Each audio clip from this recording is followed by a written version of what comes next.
So there are clinics scamming people online for an ADHD diagnosis.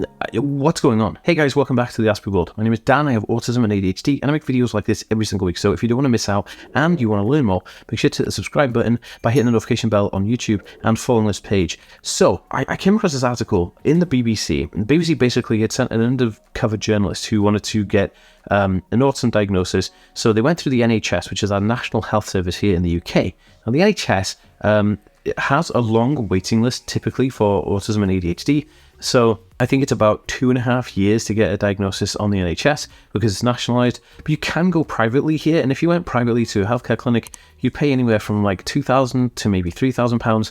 And I know that in America it's a lot more expensive. So people are always looking for more of an affordable way to evaluate themselves or their young ones.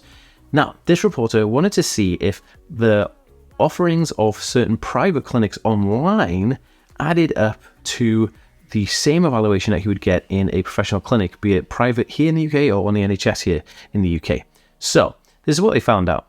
The reporter had an evaluation done with a clinic here in the UK and an in-person clinic, and they said that he did not meet the criteria for ADHD. I think it took about an hour to 2 hours, or maybe 3 hours actually, for the full assessment to be done here in the actual clinic.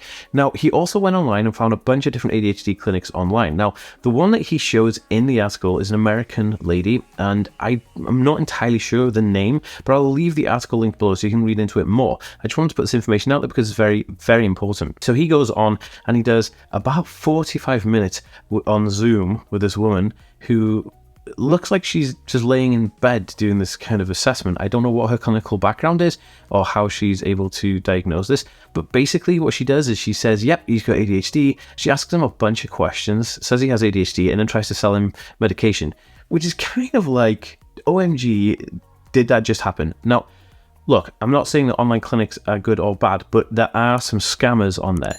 Now, it is difficult when you have a random clinic popping up and saying, we can give you a diagnosis for X, Y, and Z. Bear in mind, this one costs £300 for the consultation, and there was a no diagnosis, no fee type of arrangement. So basically, if you paid £300 and you weren't diagnosed, then you wouldn't have to pay the £300. It's just kind of like if you were diagnosed and you own the money for the consultation.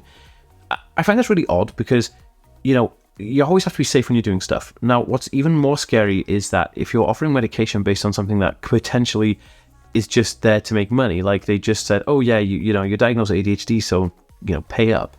Oh, and this is the medication you need. Then you'd be medicating yourself for stuff you don't really need, which is really interesting. I'd love to know your thoughts and stuff about this. I'm going to leave the article linked down below, but it's very interesting. I don't know where this is going to go. I don't know what the future of online clinics are, because I think that some online clinics are amazing and exceptional in what they do, and others, like this one, may not be the best. But I'd love to know your input. Just comment, let's have a discussion down below. If you haven't already downloaded my free Autism Life Hacks PDF book, you can do it at autismhacks.net right now. Okay guys, let's get on.